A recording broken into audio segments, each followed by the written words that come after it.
Hello and welcome to 10 by 9, where 9 people have up to 10 minutes each to tell a true story from their own life. I'm Paul Dorn, and this is the 10 by 9 podcast.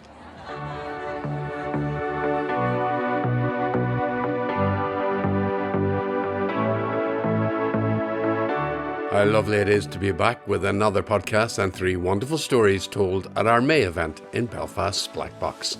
It was a beautiful summer's evening, and the theme was hero. There were no capes and no superpowers to be seen, just humanity and great stories. No cuddles, no visitors, no proud mum holding her baby, just a photo and a whole lot of fear. I met her the next day, all 6 pounds of her, and there she was, perfect, covered in tubes. Give me a minute. I get on the train and find my seat, and a fella sits down opposite me. He is American, and I get to hear a lot about his life quite quickly. I'm begging you, please, tell me, Mum. And then he kind of sobbed as he was searching for words. Tell me, Ma, I died for Ireland. It turns out heroes come in all shapes and sizes, babies, would-be martyrs, and train managers in these stories. So, let's get started. It was her first time at the 10 by 9 microphone, and Kathryn Foster was quick to tell the audience just how nervous she was, but there was no need. She was brilliant. I grew up in a single parent family. My mum was left on her own when I was just 4, with me and my 2 older siblings. All of us still in primary school. Looking back, I'm not entirely sure how she did it without cloning herself or secretly being a superhero. 3 kids, no backup, and somehow we were fed, dressed, slightly feral. But I'm not here to talk about my mum, because if I do, I'll end up in a blubbering mess, and nobody wants to see that, especially not me. I want to tell you about a hero of mine. I gave birth to her. Stop it! When I was in labour with my firstborn, everything suddenly changed. The midwives realised my baby was in distress, and before I could even process what was happening, I was rushed in for a general anaesthetic. If you've ever had a baby, you'll know that's definitely not in the birthing plan.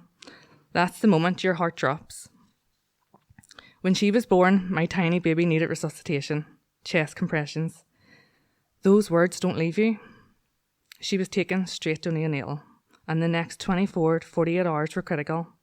I wasn't even allowed out of bed to see her. Instead, they handed me a photo, my baby, alone, with a CPAP machine, helping her to breathe. The same kind of machine used during COVID. Not exactly the welcome to the world you can imagine. No cuddles, no visitors, no proud mum holding her baby, just a photo and a whole lot of fear. I met her the next day, all 6 pounds of her, and there she was, perfect, covered in tubes. Give me a minute. Little head shaved so that they could put the drips in, but absolutely perfect. I was in so much pain, but that moment I saw her, it faded. She had that effect. She still does. I'm really sorry. Thank you.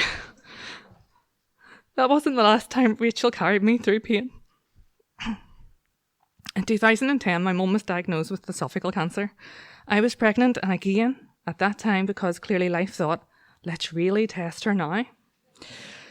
I remember the day my mum went in the hospital for a big operation. She was so upset about not seeing Rachel for a little while. And little Rachel, in all her innocence, asked if Granny was going to get her hair back. That's the thing about kids. They break your heart and they heal it at the same time. Rachel, aged 3, loved being an older sister, calling her brother Daniel my wee son and playing with his toys. I can only remember one disagreement they had. Daniel refused to get off a swinging rope at a farm, and it was Rachel's turn, so she decided to help him off by giving him the biggest push ever, resulting in Daniel going home with an egg-sized bump on his head. He learned to take turns after that. In his defence, he is a visual learner. It's true. By the time Rachel was 15, her world had been completely turned upside down. She had lost her granny suddenly. Her dad and I separated. I lost my job. We had to sell our home. It felt like everything was falling apart, one piece at a time. But even in that, my mum had one last bit of magic. left in her freezer was packed, proper mum style, meals labelled, portions sorted. Honestly, if organisation had been a sport, she'd have got a gold medal. That freezer kept us going for a while and got me back on my feet again. We moved from a big house back to my childhood home, and I remember thinking, Mum was right, size doesn't make a home. It's the people in it and the love in it. Rachel even said the same thing. Even when it feels like everything is gone, some say that when you talk about someone who has passed, you keep them alive. I hold on to that. And Rachel has helped me do exactly that with my mum, because we talk about her all the time. Sorry. The funny thing she used to say.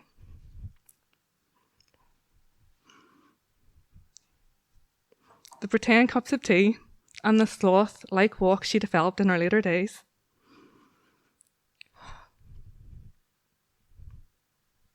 And in those moments, it doesn't feel like she's gone.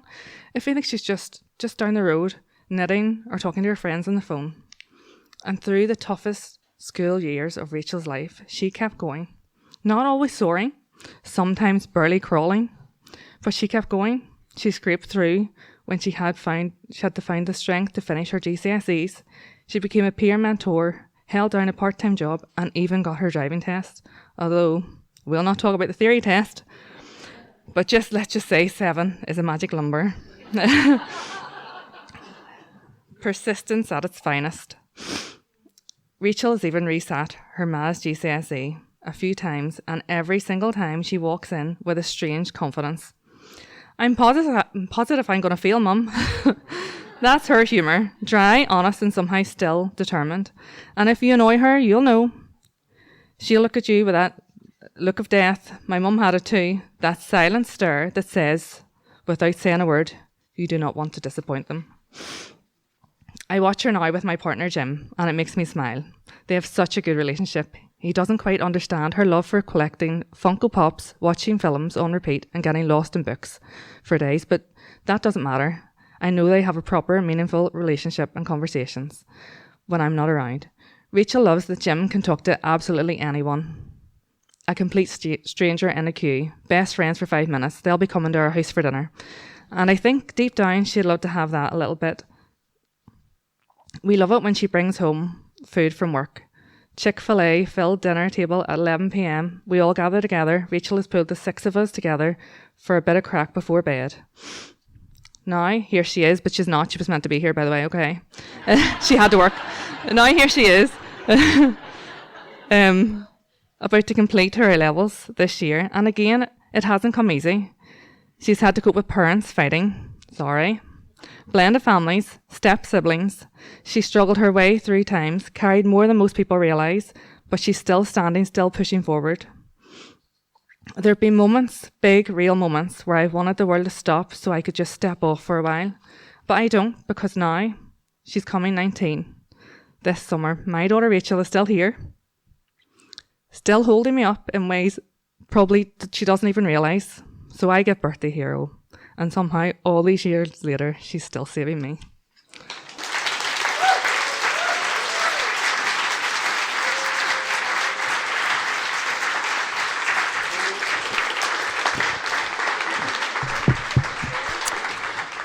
Oh, Kathryn, thank you so much. Thank you. You really broke hearts. And for those of you who come here on a regular basis, you know I always say thank you to you, the audience. I think that's a perfect example of where you guys really helped someone with your support to get through a story. So thank you. You're brilliant.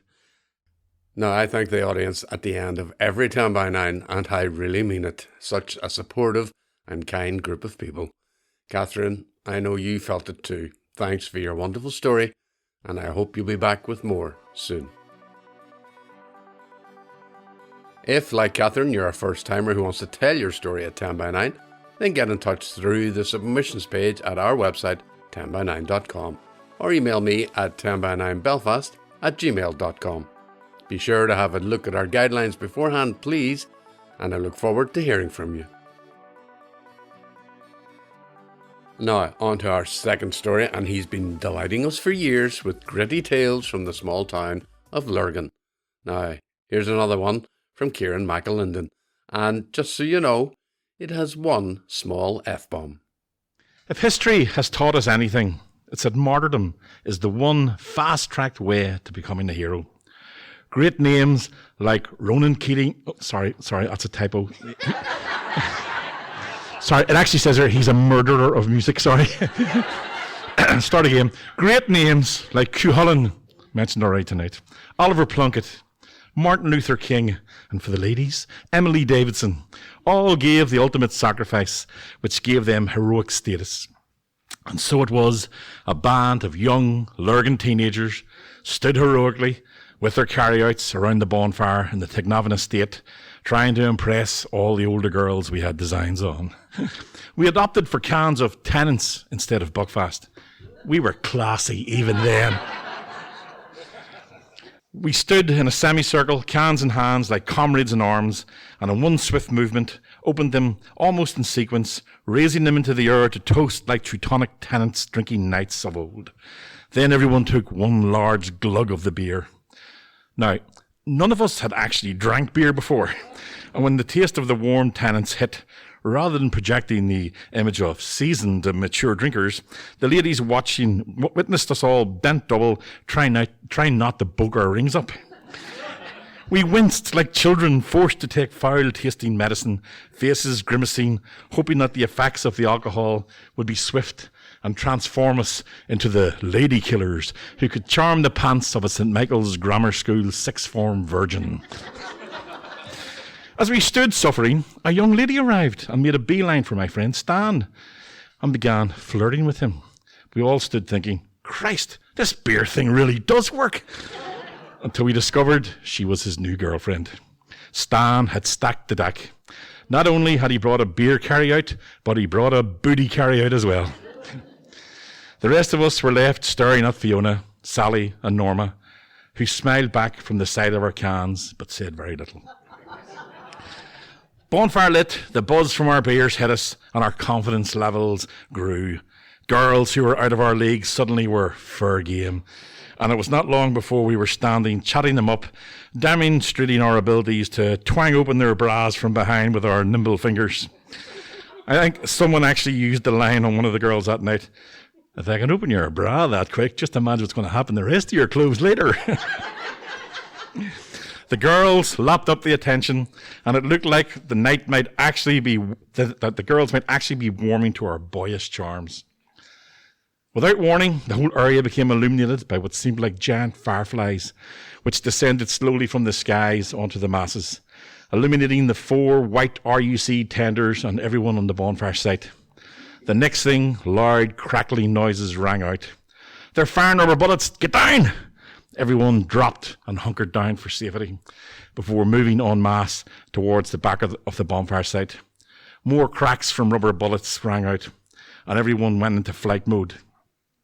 All thoughts of bra twanging and any other form of sexual shenanigans were quickly forgotten as we ran towards the alleyway at the back of the field. As we ran, my mate Shaney suddenly went down hard in front of me. He had been hit by a rubber bullet and was screaming in pain. Stan and I stopped and tried to pick him up, but he was too heavy and he slumped down. Now, it was not one of my proudest moments, but with bullets flying everywhere, we decided, fuck it, leave him where he had fallen. Shamey realised he was being abandoned, and he cried out after us, Mac, Stan, I'm begging you, please, tell me, Mum. And then he kind of sobbed as he was searching for words. Tell me, Ma, I died for Ireland. This stopped us in our tracks, and we looked back. Shamey was on the ground, kneeling, his arms held high, hands outstretched. He had tears running down his face. He smiled like a man who knew he had met his end, but he accepted it. And he nodded his head, understanding that he knew we had to abandon him. Make sure you tell me, Ma, please. Promise me, lads. I looked back at our wounded martyr and then at Stan, who was standing next to me. We both burst out laughing and then legged it. We made it into the alleyway where we were told the army was at the end of it waiting to scoop up anyone who came out. As luck would have it, we noticed that there was a 4 to 5 foot drop on one side of the alleyway behind the back of some houses. I think the technical term was a deep shock. We realised if we jumped into the darkness, it would hide us from anyone who passed. So without thinking, we all jumped in and sat very still, fearful of making any sound that might give our position away. Given the army were preoccupied with what was in front of them, they failed to notice us, and patrols passed us on at least 3 occasions, oblivious to our whereabouts. As we sat in the darkness, suddenly another body stumbled in beside us. Everyone hissed for them to be quiet, keep low, and not be seen. As our eyes got used to the darkness, Stan looked over. Holy sweet mother of Jesus, it's a fucking Lourdes-like miracle. It was none other than the bold Shimmy. Stan said to him, Here boy, did you not just die for Ireland like 5 minutes ago? We're about to go and see your ma and tell her later and break the news to her. Even in the dark, the heat of his embarrassment could be felt. We all had to fight the urge to laugh, lest it revealed us. Between us trying to suppress laughter and Stan's girlfriend crying with fear, Shamey, our martyr, was convinced we would give ourselves away. The more Stan urged his girl to be quiet, the louder she cried. Now, Stan the man, never one to miss an opportunity, valiantly tried to kiss her quiet, but that failed miserably when she started to choke on his tongue. It was only a matter of time before she gave us away. While we sat waiting for the next patrol to run past, Shamey suddenly decided he'd had enough. I don't know how, but he scaled what must have been a 12-foot-high fence. But he did it as deftly as Spider-Man. And when he reached the top, he reached out his arm to grab a large, thick branch that jutted out. Alas for poor Shamey, it was rotten. And as soon as he grabbed it and put his weight on it, the branch snapped with a loud cracking sound. He looked down at us, his face a mixture of fear and then resignation, as he did his best Flosbury flop over the fence, where he fell to the earth, landing with a heavy thud, followed by a loud moan, which if heard would surely give us away come the next patrol to pass. Whether he was knocked unconscious or just scarpered, we never knew, but luckily there were no more noises, and we stayed in our hovel until we were sure the coast was clear. When we met Shamey, a.k.a. the martyr, the next day, everyone threw themselves on the ground, mimicking his heroic cry of, "Tell me, ma, I died for Ireland," before collapsing in convulsions of laughter. The whole estate heard the story, and everywhere he went, his dying words followed him. He would have the infamy of dying twice and being buried once. Unlike Marjorie McCall, whose headstone in the Shankill graveyard declared she had died once but was buried twice. In the weeks that followed Shamey's near martyrdom, we pondered how we could honour his almost heroic death. We considered putting his name down on the list for the Mass for All Souls, as his name would have to be read out by the priest. But then we decided, bad idea to actually disrespect the real dead. We needed a new Mass, one that would celebrate those people who somehow almost died and almost became a hero for the cause. Then it hit us. It was so obvious. Why hadn't we thought of it sooner? One problem, though. The number of people in Lurgan who would qualify for this Mass was enormous. So, with heavy hearts, we had to finally accept that the Mass for our souls would just have to wait. Thank you. Good night.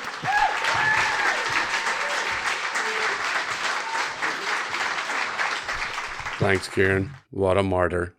Now, Ciaran has 2 collections of stories and poems published, The Spade Town Histories and Traveller's Tales, if you want to check those out. And you might also want to look up the tale of Marjorie McCall, died once, buried twice, supposedly. Now, just a very quick thank you to everyone who helps keep 10x9 going with donations. Some of you give via Patreon, and some of you donate to StoryPig at our live events. Either way, thank you.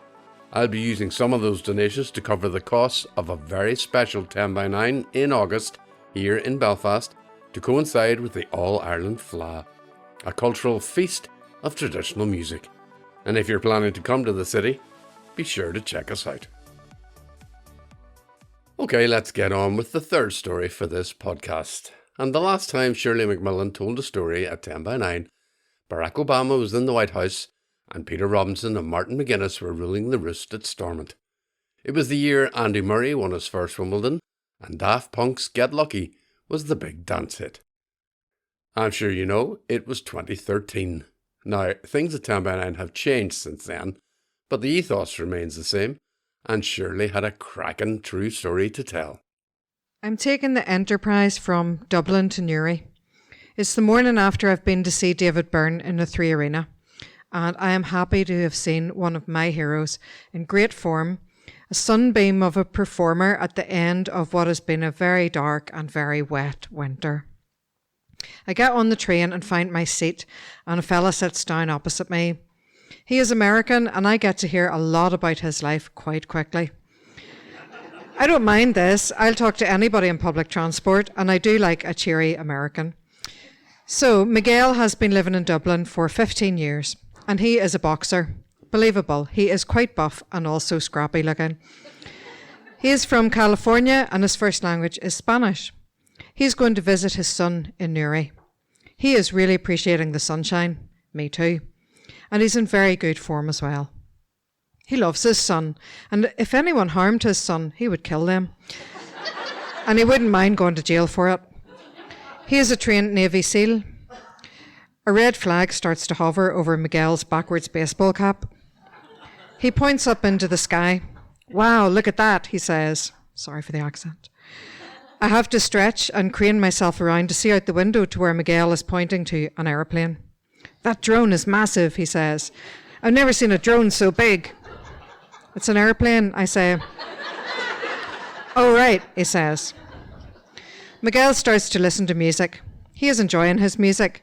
He sometimes shouts a word of appreciation, "Hey, hey," etc. Sometimes words in Spanish. A few people around us giggle. He sometimes takes off his headphones to tell me something else about his life and his son. His son is taking karate lessons, but Miguel is showing him some street moves, because that's important. And he talks about the state of the world, how people these days can't do anything, can't wash their own windows. Miguel works with people like this. They can't look after themselves because their parents do everything for them. Miguel could wash windows by the age of 7. Somewhere between Drogheda and Dundalk, Miguel starts to nod over my shoulder towards whoever is behind me. It's not a friendly nod. He starts to say things like, "These guys are bothering me, and if they don't stop, I'll grrr." He starts to do little growls like Chris Eubank. Maybe it's a boxing thing, I think. Then he starts telling me how they probably haven't paid for their tickets. I'm aware that Miguel may not consciously be talking to or about anyone in particular, or anyone at all. I don't know who is or isn't behind me. I suspect that there really might be nobody there, and so I nod politely when he turns to me again, and I hope he gets back to his music soon. But when he starts talking about immigrants, how they don't pay for anything, how we have to pay for their lifestyles, how Muslims are all paedophiles, that's when I know for certain that there is someone he's addressing in particular. I glance around. Sure enough, there are 2 black men sitting in his eye line in the seats behind me. And that's when I start feeling properly anxious. I don't know what to do. Miguel at this point looks like a tight wee coil ready to pop. I want to tell him to shut the hell up.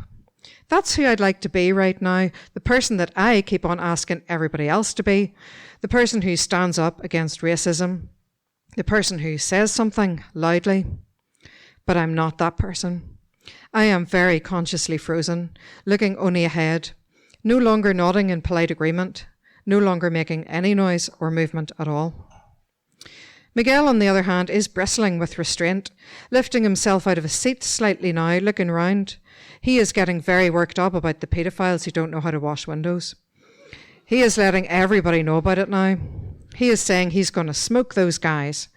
He is half out of his seat. I want to run, but I can't move. I cannot even catch another person's eye, and they are all surely looking towards us, towards me and Miguel. He is almost out of his seat. I know I need to do something, but I really and truly believe that if I say something, it could trigger the spring attached to the steadfast Navy SEAL confidence in him. I want to run, but my stuff is in the overhead rack. I calculate how long it would take to grab it. I think maybe I can say I need the toilet, but why would I need to grab all my bags first? Somehow I'm still thinking that Miguel runs on logic. I don't want to make any sudden moves in case he flips. Miguel is looking round as though he needs to find a reason to exercise those tight muscles twitching under his boxer's t-shirt. He stands up. He looks away from me and the guys over my shoulder towards the other end of the carriage. I assume that having scoped the joint, he has noticed some more potential lazy fare dodgers. When he finally turns his back to me, I take my chance, grab my things from the overhead rack and run like hell to the next carriage. The next carriage is the cafe. There is someone ordering a coffee from the women behind the kiosk. I don't wait in line.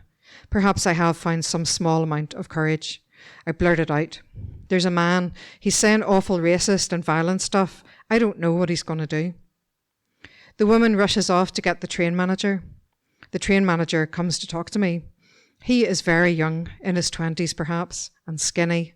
He has a clipboard. Miguel might smoke him as well. And this young man, the train manager, is the hero in the end. Miguel gets kicked off the train in Dundalk, not before asking several passengers if he could see their tickets to prove that they bought them, and not before threatening to sue TransLink. I've done nothing wrong, he protests as he gets off the train. Well, you did tell those two guys you were going to kill them, says the man behind him. Off he trundles into Dundalk.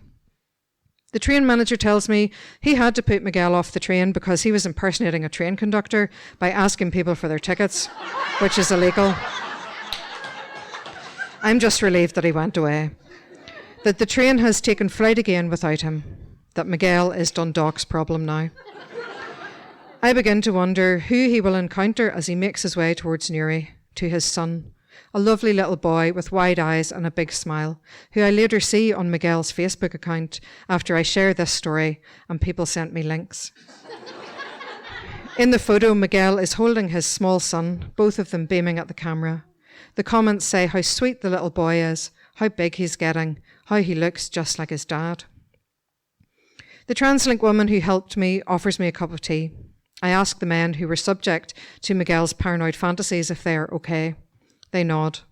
I apologise for not saying anything in the carriage, and I wonder what they're thinking and what they're feeling. I'll never find out. The TransLink woman, whose name I forget to ask, chats with me the whole way to Newry. Just another Saturday on the Enterprise, she says. Thanks.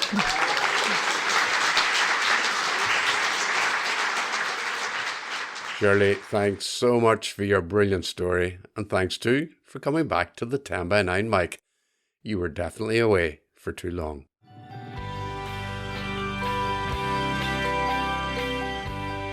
And that is it for this edition of the 10 by 9 podcast. You can keep up with all our upcoming events and themes by having a look at our website, 10by9.com. Plan your 2026 visit to the Black Box if you've not been yet, and don't forget about our special FLA event in August. 10 by 9 is on the socials. You can follow us on Twitter, Facebook and Instagram, and you can get in touch via email at 10by9belfast@gmail.com. I love to hear from you. Thanks to all the heroes who helped make 10 by 9 happen this May. Leanne, Margaret, Chris and Cara, as always. Thanks to the wonderful Black Box team who make everything go so smoothly. Thanks also to our fantastic 10 by 9 audience. You really make it possible for people to tell their most private and personal stories, as your support of Kathryn made clear. And thanks to the thousands of people who have shared their stories at 10 by 9 over the years, going back to 2011. But especially on this occasion, Kathryn Foster, Ciaran McAlinden and Shirley McMillan. I'm Paul Dorn, and I'll be back with another podcast soon. But for now, bye-bye.